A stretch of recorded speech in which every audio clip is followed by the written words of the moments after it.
وان شاء الله في الفيديو دوت هتتعلموا ازاي تعملوا كيك الاسبونج. كيك الاسبونج من اي تو زد بالدقيق العادي، زي ما انتم شايفين طالعه من الصينيه عامله ازاي، مرصوصه، والقطعيه طالعه ما شاء الله يعني تحفه، وطعمها لذيذ جدا وشهي جدا. اوعوا يا جماعه تفكروا ان احنا بتوع حادق بس، يعني احنا الحمد لله لينا في الحلويات علامات. بس طبعا انتوا بقى بشويه لايك كده وشويه شير والحاجات الحلوه اللي بتعملوها هتزيد عند المشاهدات. ابداوا كده معايا على بركه الله. بسم الله الرحمن الرحيم. القسم الاولاني هنعمل الكيك الاسبونج. عندنا احنا الصينيه كبيره، فهنستخدم 5 بيضات.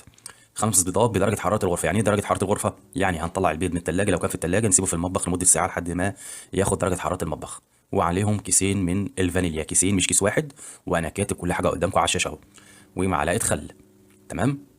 وبعد كده هنعمل ايه ام محمد؟ بس هترب البيض بالخل والفانيليا وكوب الميه، وبعد كده هتبتدي تنزل بمعلقه من محسن الكيك. اهم حاجه في الكيك الاسبونج محسن الكيك.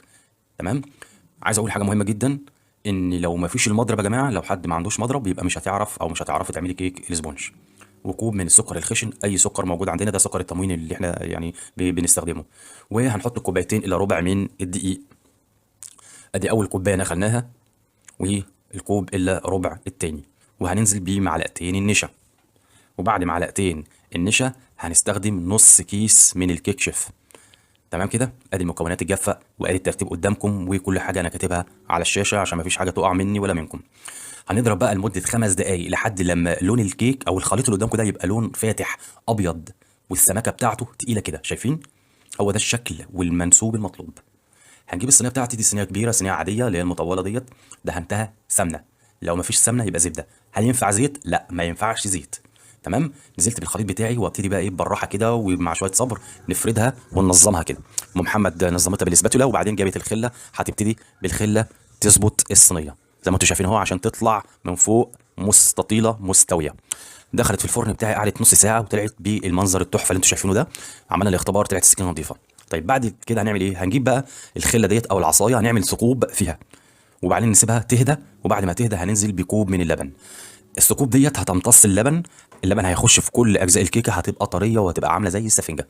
عشان كده بقول لكم فعلا هي بتدوب في البق، هو ده السر بتاعها. القسم الثاني هنعمل الكريم شانتيه. كوب من اللبن المثلج، مثلج زي ما انتم شايفين، حتى اللبن تلج ونزل من الكوبايه في تلج. وبعدين كوب من الكريم الشانتيه الخام. انا بستخدم كريم شانتيه المتحده. ومعلقتين من السكر. كريم شانتيه المتحده موجوده عند العطارين. تمام كده.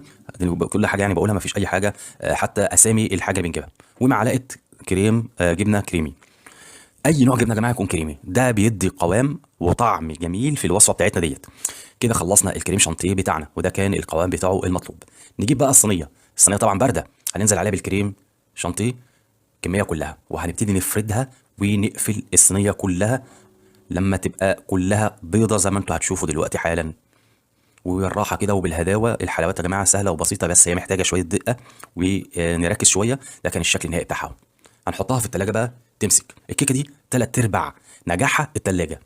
هنعمل القسم الثالث اللي هو الجيلي. احنا جبنا كيسين جيلي دريم، وهنحط عليهم كوبايتين ميه. ادي اول كوبايه، وهننزل بنص الكوب، النص التاني هندوب فيه معلقه نشا. دي يا جماعه ده جيلي، او بمعنى اخر كده جلاس الجيلي او جلاس الفراوله. معلقه النشا ديت هنحط عليها معلقتين من السكر على الجيلي بتاعنا، وربع كوبايه زيت. الزيت ده هيخلي الجيلي يبقى لميع، وشه بيلمع من فوق. ومعلقتين السكر زي ما قلت لكم. وهناخد بقى الخليط ده هو على النار لحد لما يدوب ويستوي. في الفتره ديت هنجيب الفراوله بتاعتنا دول، حوالي كيلو من الفراوله، هنقطعهم بالشكل الطولي ده. الشكل الطولي ده هيبقى الرسمه عامله زي القلب زي ما انتم شايفين كده. دي هتديني في الاخر نظم جميل جدا وشكل جميل جدا.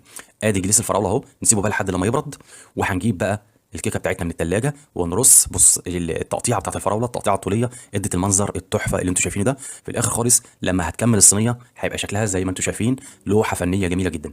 بس مش هينفع في الانحاء دي، في الاثناء ديت نحط الجيلي. ليه؟ لان هو درجه حرارته عاليه. هنسيبه لحد لما يبرد تماما، يبرد مش يجمد، يعني يبقى هادي عامل زي دمعه العين كده. هنحط بقى الجيلي بعد ما برد كده. غلفنا الصينيه بتاعتنا بصوص الجيلي او جلاس الجيلي. شايفين عامل زي المرايه، يعني اللمبه باينه جوه الصينيه. تتحط في التلاجة لمده يوم كامل. يوم كامل هتطلع بقى طعمها جميل جدا. كل الكيكه خدت من بعضها، هي فعلا مبهجه فظيعه، طعمها شهي جدا جدا.